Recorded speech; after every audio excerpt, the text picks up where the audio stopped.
je m'appelle Youssef, j'habite sur le quartier de Villejean, à Rennes. Donc j'ai 24 ans et donc je travaille en restauration.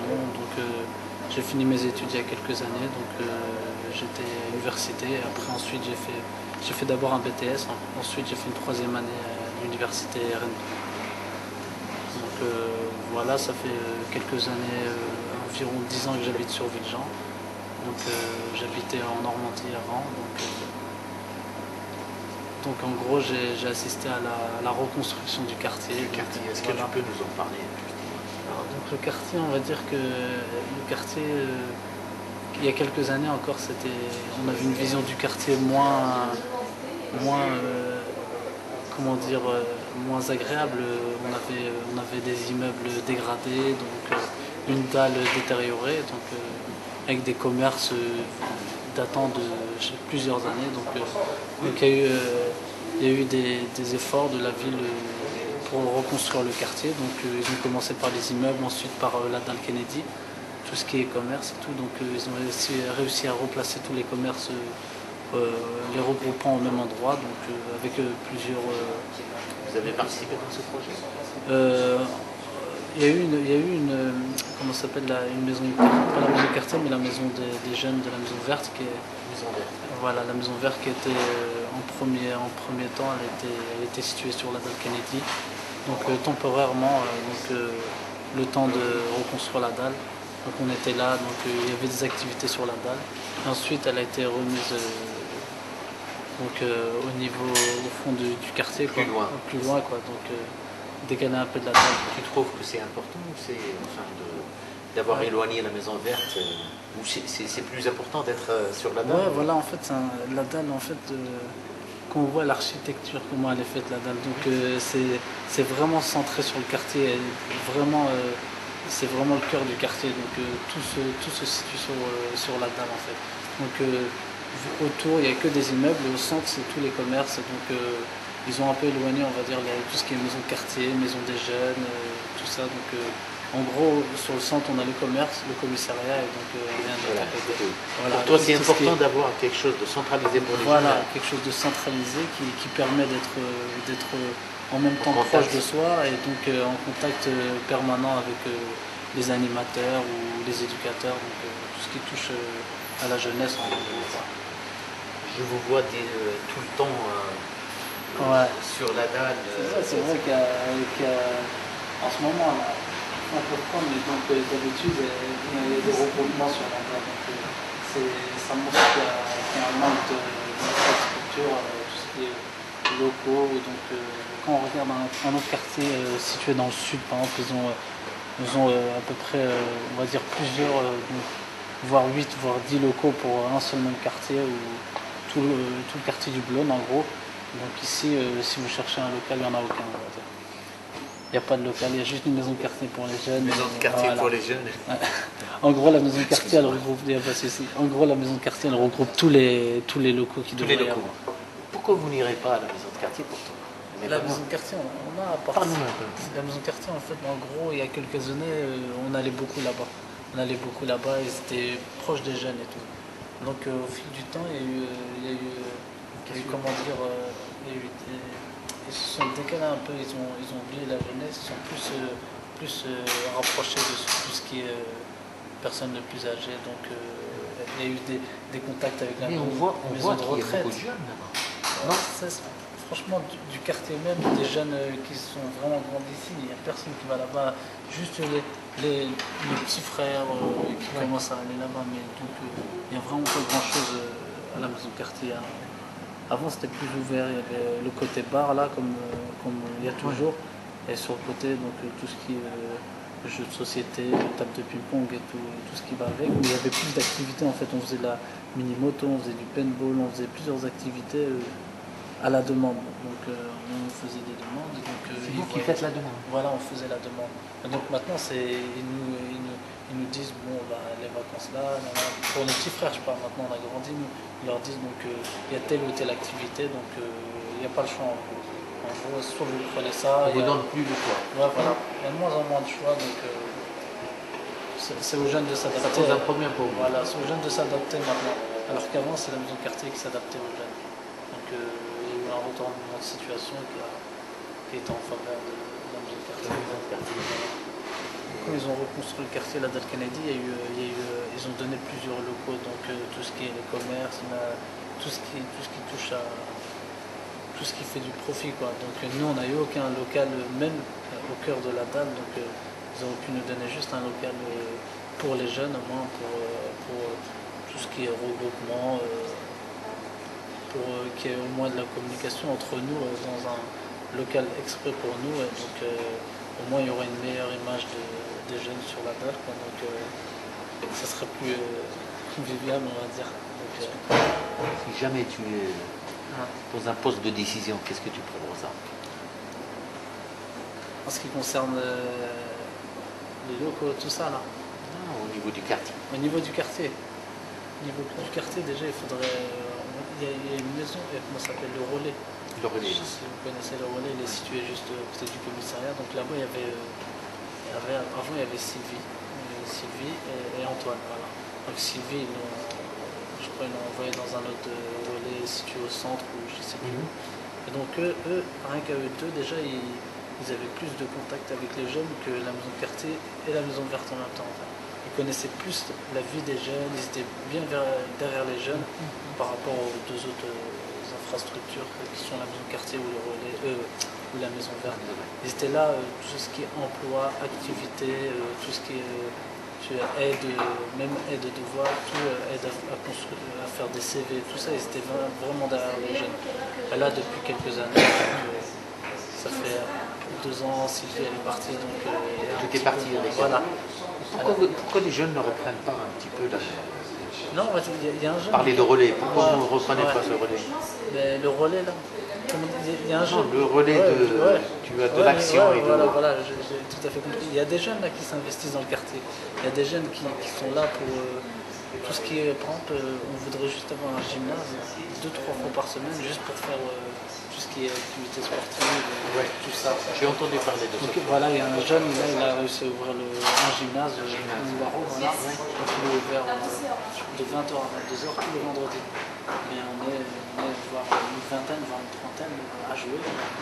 Oui, une trentaine. On était vraiment beaucoup. C'est le cas aujourd'hui? Vous êtes toujours nombreux? On est vraiment nombreux. Ouais, vous pouvez venir le vendredi, on sera là on sera au moins une vingtaine minimum. Donc pour 2 heures, enfin, on nous donne 2 heures dans une semaine pour nous défouler, faire du sport. Voilà. C'est ce que vous avez besoin. Voilà, nous on aurait besoin de 2-3 créneaux par semaine. Voilà. Donc le jeune, ça fait un bon petit moment qu'il fait des démarches, qu'il va à la mairie, qu'il va voir le relais. Donc il fait vraiment beaucoup d'efforts. Et donc pour les efforts qu'on lui donne. Donc, je t'ai entendu parler de la maison de quartier, du relais, de la maison verte, mais bon, il y a d'autres structures. Le centre Avicenne. Oui, le centre Avicenne, ils sont là. Le Mosaïque aussi. Donc en fait, ça, plutôt, je les rapprocherais plutôt, ça c'est plutôt le côté sportif. Enfin, c'est un club de foot. Mais le centre Avicenne. Le centre Avicenne, celui qui est vers Borgard. Non, le centre Avicenne, centre islamique. Ouais, vers Borgard là-bas. C'est la station de l'autre côté. Oui, vers Borgard. Voilà. Pas de souci. Si, le centre Avicenne, donc... il fait partie du quartier, quand même. Il fait partie du quartier, bien sûr. Donc, vous y allez? Mais on y va plutôt le vendredi pour la prière. Pour la prière. Pas plus. Il est ouvert? Oui, il est ouvert. Pour les jeunes? J'ai pas eu l'occasion d'y aller plusieurs fois. Donc, la harpe? L'harpe. L'harpe, c'est un monument historique du quartier. C'est quelque chose qu'on visite une fois. Voilà. Quelque chose qu'on visite une fois. Il y a le tambour de l'université. Voilà, des fois il y a des spectacles. Des chorales, des trucs comme ça. Je pense qu'ils sont dissociés de... Ouais, tout ce qui est la harpe, c'est vraiment à l'écart. Enfin, déjà, vu le placement qu'ils ont au quartier, donc c'est à l'écart et ils ont vraiment pas trop de contact avec les jeunes, donc ça c'est plutôt professionnel, on va dire, tout ce qui touche à la musique, la harpe. Je sais pas trop ce qu'ils font, mais bon, je sais qu'ils ont un petit studio, des trucs comme ça, voilà. Tout ce qui est répétition pour la musique, voilà. Quelle relation entretenez-vous avec des jeunes des plus jeunes, vous savez, il y a une génération qui arrive là, qu'on voit sur la dalle dans le quartier. Les plus jeunes. La nouvelle génération. La nouvelle génération. Franchement, c'est pas comme nous. Nous, on a quand même, malgré qu'on était souvent sur le quartier, on a continué les études. Moi, même si ils ne font pas les jeux. Voilà, eux, ils ont une autre vision de l'école. Ils sont là, ils veulent grandir trop vite. Donc, j'en connais qui ont arrêté l'école au collège, ils n'ont jamais connu le lycée. Donc, déjà, ils donnent un mauvais exemple à la génération d'en dessous, qui eux, déjà, comptent déjà. Se voit déjà. À quoi, ça c'est en fait c'est un manque de moyens. Ils sont délaissés. Ils sont délaissés par tout ce qui est maison quartier, tout le tralala, là, tout ce qui est autour. Et donc eux ils veulent avancer seuls. Ils ont personne pour leur tenir là, pour les soutenir. Donc ils veulent se donner les moyens tout seuls. Donc voilà. Donc Toi, ça va poser un problème plus tard. Sûrement, je pense. Je les vois, ils grandissent un peu trop vite. Et pour moi, à mon goût, à leur âge, j'étais encore en bas de chez moi. T'en vois à 13 ans, à 14 ans, ils sont déjà partout dans le quartier. Moi, à 13 ans, j'étais en bas de chez moi. Qu'est-ce qui vous retient de faire, par exemple, des bêtises par rapport au petit? Déjà, les parents, on a une. Quel rôle la culture. Jouer les parents Voilà, les parents, franchement. La plupart, franchement, on est issus de bonnes familles, donc il y a souvent les parents derrière qui nous ont appris, on a des valeurs, on a des principes. Et donc comme nos parents, avec le temps, ils ont pris assez de recul, donc ils nous ont appris à réagir et à penser comme eux, quoi. Ce n'est pas le cas actuellement. Non, les parents ne jouent plus leur rôle. Oui, ils n'ont plus leur rôle.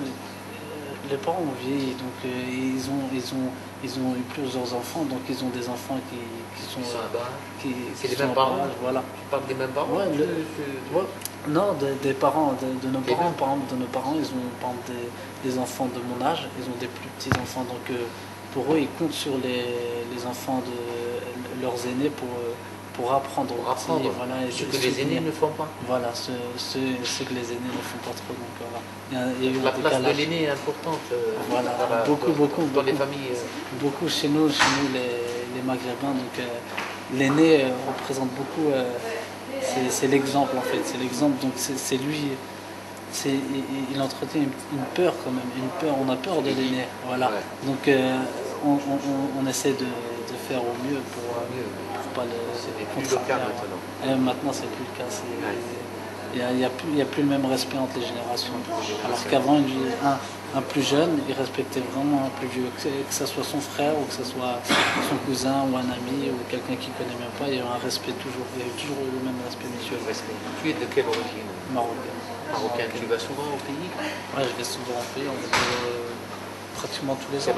Du pays, franchement, quand on est au Maroc, on est vu comme des étrangers, on est vu comme des Européens, donc c'est le même effet qu'ici en fait. Ici, on est toujours vu comme des étrangers, malgré qu'on est né en France, qu'on a une nationalité française. En fait, on n'est pas accepté. C'est comme en fait, on cherche tout le temps les différences au lieu de trouver ce qui nous rapproche. Et tout le temps, les différences, c'est ce qui crée des conflits. Tout ce qui est emploi déjà, rien que on apprend qu'il y a des postes libres pour tel ou tel emploi.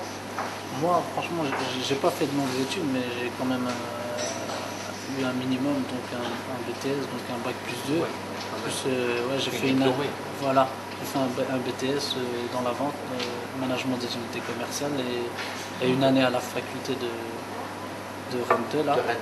Donc avec un CV comme ça, on peut au moins essayer de trouver un minimum, un petit emploi au moins. Mais quand même, on peut postuler sur un emploi. J'ai déjà essayé avec un ami français de postuler sur le même emploi avec un meilleur CV. Donc j'ai un meilleur CV que lui, donc plus de. Pas accepté. Voilà, donc ils ont privilégié ségrégation au niveau de. Voilà, je pense le nom déjà, il voit le nom. Tu l'as vécu ça? Ouais. Franchement, c'est une réalité. Il ne faut pas que les gens ils pensent qu'on on est là, on est en train de... On est dans un film. Non, Oui. c'est la réalité. C'est vraiment une discrimination dans Au niveau de l'emploi. la- Au pays, déjà tu vas au pays, tu as tout ce qui est... La langue posait un problème. Ouais, la langue, franchement, je comprends bien l'arabe, malgré que je le parle pas super bien, mais encore maintenant plus on va au Maroc, ou tout ce qui est Maroc, Algérie, ils connaissent, ils savent parler français, donc il y a une facilité. Mais quand même, on a quand même, on arrive là-bas déjà, on est vu par tout ce qui est force, tout ce qui est policier et tout, donc on va dire, ils profitent de nous. Ah oui. Peut-être ils ont pas le même regard entre un Marocain du Maroc et un Marocain Un Marocain qui arrive de... qui est vraiment immigré, qui est pourtant on a le cœur sur la main. Ouais. Quand on va au pays, on est là, on aime donner. De toute façon, tout ça, de toute façon, à la base, on est en France, on veut vraiment faire profiter notre famille qui est restée là-bas. Donc voilà. Donc tout ce qui n'est pas de la famille, franchement, quand je vais au Maroc, tout ce qui n'est pas de la famille, moi je calcule pas trop. J'évite un peu. Parce qu'on connaît un peu la mentalité. Ça te choque, ça? Ouais, toujours la mentalité. Le pays des gens. Ouais. C'est assez choquant quand là, on a dans le cœur, on est vraiment maghrébin. On est toujours, on assume, on est fier, on a une fierté. Donc quand on voit que là-bas, il y a une mentalité qui se dégrade, ils sont profiteurs, ça donne presque plus envie d'y aller. On y va en tant que touriste maintenant. Voilà, on y va en tant que touriste. Tout le monde fait son argent à l'année. Là, comme les parents ils construisent au Maroc. Les parents, leur but c'est de retourner au Maroc, faire leur vie. Voilà. Donc, ils ont leur maison, donc laisser leurs enfants en France. Quel avenir vois-tu par rapport à tout ça? Voilà, nous on a pris du recul. On a pris du recul sur tout ça. Donc maintenant on n'est plus comme les parents. Les parents, quand on est arrivé en France, ils étaient là, ils étaient locataires, on va dire. Ils étaient locataires, donc plusieurs années locataires. Ils sont là, ils ont habité des Ils sont HLM. provisoires. Voilà. Ils sont dans le Comme si provisoire. dans le provisoire, en arrivant en France, comme si voilà, c'est un trait d'union et tac, après ils repartent voilà, au Maroc. Nous, on veut maintenant ce qu'on cherche, c'est trouver un emploi, un CDI, donc faire Stabilité. voilà, une stabilité vraiment être au bon niveau. Quoi. Essayer de remonter le niveau, remonter là-bas, donc être propriétaire d'un appartement ou quelque chose comme ça. Donc on a plus d'ambition, voilà. On a plus d'ambition. On essaie de se projeter vers l'avenir en essayant de lui donner les meilleurs moyens. Ouais. Optimiste? Plutôt optimiste. Optimiste. Je pense qu'on sait, on a les bonnes cartes en main pour réussir. Bah, c'est bien. Merci beaucoup, Youssef. Il n'y a pas de souci. Tu veux poser une question? Donc, moi, c'est Yassine Mohamed. J'ai grandi à Villejean. J'ai passé toute ma jeunesse ici sur Villejean. Bon, là, ça fait à peu près 2 ans que je suis parti de Villejean. Je mène ma petite vie, donc familiale, donc marié, une petite fille. Donc je me suis un petit peu expatrié à l'extérieur de Rennes, mais bon, pas très loin. Le retour aux sources se fait quotidiennement, donc oui, j'ai la famille encore sur le quartier, les parents, donc pour moi c'est obligatoire de faire un petit passage journalier, on va dire, dans le quartier. Alors, quels sont les rêves ici? Quelles sont tes ambitions? Moi, mes ambitions, c'est déjà de faire ma vie, de faire ce que je souhaite faire, c'est-à-dire que on a tous des projets. Là, on a grandi dans des bars HLM, peut-être que moi, mon projet serait plus de vivre un petit peu sur l'extérieur de Rennes. Pourquoi pas dans une maison d'ici quelques temps? On va dire que oui, mon projet, moi, ce serait ça. Maintenant, le retour aux sources, il est indispensable. Là, comme je vous ai dit tout à l'heure, ma famille, elle est toujours sur Villejean, donc moi, Villejean, on va dire que c'est ma terre natale, tout simplement. Tous mes amis sont du quartier. Donc pour moi, venir à Villejean, c'est devenu, c'est devenu une habitude. Quoi. Rituel. Exactement. Parle-nous justement de Villejean. Comment tu l'as connu avant? Villejean, moi c'est un quartier quartier que j'ai connu il y a très longtemps, qui n'avait rien à voir avec ce que c'est aujourd'hui. On a connu un petit peu les travaux de rénovation avec le Val qui est arrivé sur le quartier, les nouveaux commerces qui sont implantés ici dans le coin. Donc ça ramène un petit peu plus de vie un petit peu au quartier. Je pense que les gens ici, c'est un quartier où les gens se sentent un petit peu en sécurité. Il y a tout ce qu'il faut sur le quartier. Toutes les administrations sont concentrées un petit peu autour de Villejean. Donc les gens qui vivent sur Villejean ne souhaitent pas partir de Villejean. Pourquoi? Parce que c'est très très bien situé et il y a tout ce qu'il faut autour. Donc voilà. Que représente la France pour toi ici? La France pour moi c'est... Je suis né en France déjà d'une. Donc pour moi la France, je ne vais pas dire que c'est mon pays principal parce que je suis d'origine marocaine. Donc moi je suis très fier d'être marocain.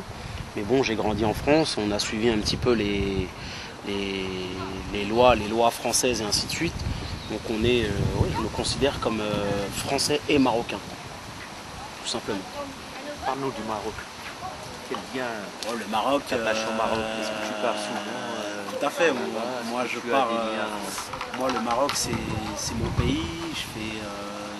J'essaye d'y aller une fois dans l'année. Ça pour moi c'est obligatoire. C'est mes racines. J'ai ma famille, j'ai mes grands-parents, j'ai mes tantes, j'ai mes oncles, j'ai toute ma grande famille. Et au Maroc, pour moi, c'est pareil, c'est un rituel aussi d'aller au Maroc tous les ans. Pour moi, c'est obligatoire. C'est obligatoire. Exactement. C'est bien. Ouais. Qu'est-ce qu'être un citoyen ici, pour toi? Un citoyen, pour moi, ici, c'est une personne, comme vous voyez un petit peu partout, c'est respecter les gens. Ici, il faut savoir qu'à Villejean, c'est un très petit quartier, donc tout le monde se connaît, tout le monde se respecte. Et bon, à partir du moment où il y a du respect, les gens se sentent bien entre eux, pour moi, on est considéré comme un bon citoyen, tout simplement. Quels sont les problèmes que tu peux rencontrer ici? Quelles sont tes frustrations par rapport Moi, personnellement, j'ai jamais rencontré de problème sur Villejean. Maintenant, il faut savoir qu'ici, on a un très très beau quartier. La seule chose qui manque, c'est un petit peu des... Non, je vais pas vous dire ça comme ça. À Villejean, on a beaucoup d'infrastructures. La maison verte, la maison de quartier, le relais de Villejean, le centre La Harpe Léo Lagrange, le cercle Paul Bert. Maintenant, le petit problème ici que je dirais, moi, je vais bien souligner ce petit souci, c'est que les gens qui travaillent dans ces infrastructures ne sont pas, je ne vais pas dire qu'ils ne sont pas qualifiés, elles sont qualifiées, elles ont des diplômes, elles ont tout ça, mais le problème c'est qu'elles ont un manque de dialogue envers les jeunes. Et ça, c'est un reproche qu'on a fait depuis déjà quelques temps. Il faut savoir que nous, depuis 2005, on a monté une association sur Villejean. Exactement. Et nous, on s'est rendu compte que ces infrastructures ne s'occupaient pas trop des jeunes, quoi. Ne faisaient pas le boulot qu'elles sont censées faire. Et j'insiste bien là-dessus parce qu'il y a beaucoup de choses à faire sur Villejean qui devraient être faites sans même que des jeunes comme nous, issus du quartier, normalement, on n'a pas à demander ces choses-là à ces infrastructures. Elles ont un boulot à faire, elles sont censées le faire, un point c'est tout. Maintenant, c'est pas aux jeunes de dire à ces infrastructures qu'est-ce qu'il y a à faire et ainsi de suite. C'est ça le problème. Qu'est-ce que tu proposes? Qu'est-ce que je propose, moi, c'est que dans ces infrastructures, normalement, il devrait y avoir des gens. Pour moi, après, moi, c'est mon opinion à moi, je vais vous dire les choses comme je le ressens. Dans chaque infrastructure, il devrait y avoir normalement une personne issue du quartier, comme pilier, en fait, pour savoir un petit peu ce que pensent les jeunes, ce que souhaitent faire les jeunes, et savoir un petit peu les orienter dans la vie, dans les loisirs, dans tout ce qui nous entoure. Mais tu ne penses pas que ce sont des jeunes qui ne veulent pas aller à ce... Non. Là, Là, c'est des choses qu'on entend un petit peu régulièrement. C'est pas les jeunes qui veulent, c'est pas aux jeunes d'aller vers les infrastructures, c'est aux infrastructures de proposer des choses concrètes pour les jeunes. Et les jeunes, c'est ce qu'ils attendent, c'est des choses concrètes. Parce que du blabla du pôle municipal Kennedy ou du centre social ou de n'importe quelle infrastructure que je vous ai cité tout à l'heure, on en entend tous les jours. Du blabla, ça c'est même répétitif, je vais vous le dire. Maintenant, c'est des choses concrètes que les jeunes attendent. Donne-nous des exemples de choses concrètes. Des exemples, ne serait-ce que des activités pour les jeunes qui n'existent même pas. La maison de quartier de Villejean, qui a le plus gros budget, parce que c'est une très grosse, c'est quand même une grosse infrastructure sur Villejean et je dirais même sur Rennes. Hein. Ils ont un budget qui est énorme, d'accord. Maintenant, quand on voit la maison de quartier qui se transforme d'année en année, j'ai l'impression que ça ressemble de plus en plus à une maison de retraite, plutôt qu'à une maison qui devrait servir aux jeunes du quartier, parce que les jeunes du quartier, c'est les futures générations, c'est l'avenir un petit peu de Villejean.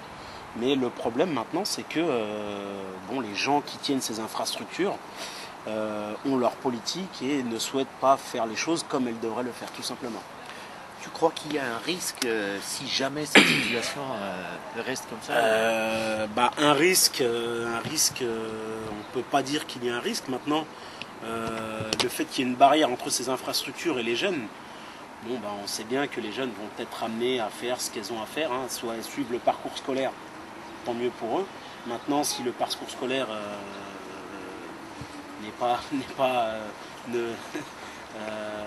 si les gens ne vont pas faire de grandes études, les gens finissent leur journée sur la dalle Kennedy, comme on peut le voir ici, ou dans des halls d'entrée. Et on sait très bien ce que ça amène. Voilà, j'ai pas de grand chose à dire là-dessus, mais c'est un problème qui vient pas des jeunes, mais des infrastructures et des politiques un petit peu du quartier. On a un élu du quartier ici qui, je sais pas, pour moi, un élu du quartier doit forcément être présent sur le quartier. Maintenant, moi, il y a quelques temps, l'élu, on l'apercevait régulièrement sur le quartier. Je sais pas, peut-être que maintenant il a de nouvelles fonctions et ainsi de suite. Mais un élu de quartier qu'on peut rencontrer une fois par mois parce qu'il tient une permanence à la maison de quartier de Villejean, pour moi, non, c'est pas ça pour moi un élu de quartier. Un élu de quartier, il doit être sur le terrain. Il doit être sur le terrain et proche des citoyens pour savoir un petit peu comment les gens du quartier mènent leur vie, ce qui va et ce qui ne va pas, et faire le nécessaire pour améliorer la vie des gens du quartier. Mais pourquoi vous ne voulez pas intégrer, par exemple, cette politique? Pourquoi vous ne voulez pas y être dans cette politique, dans la politique même? Pourquoi on ne veut pas y être? Moi, je ne vous cache pas que j'ai des ambitions. Maintenant, moi, d'ici quelques temps, je pense que, et je ne suis pas le seul, on est plusieurs personnes ici sur le quartier à vouloir franchir ce cap, à commencer à nous intéresser justement à cette politique de quartier, justement. Donc nous, vous voulez devenir acteur. Franchement, on a l'intention de pas,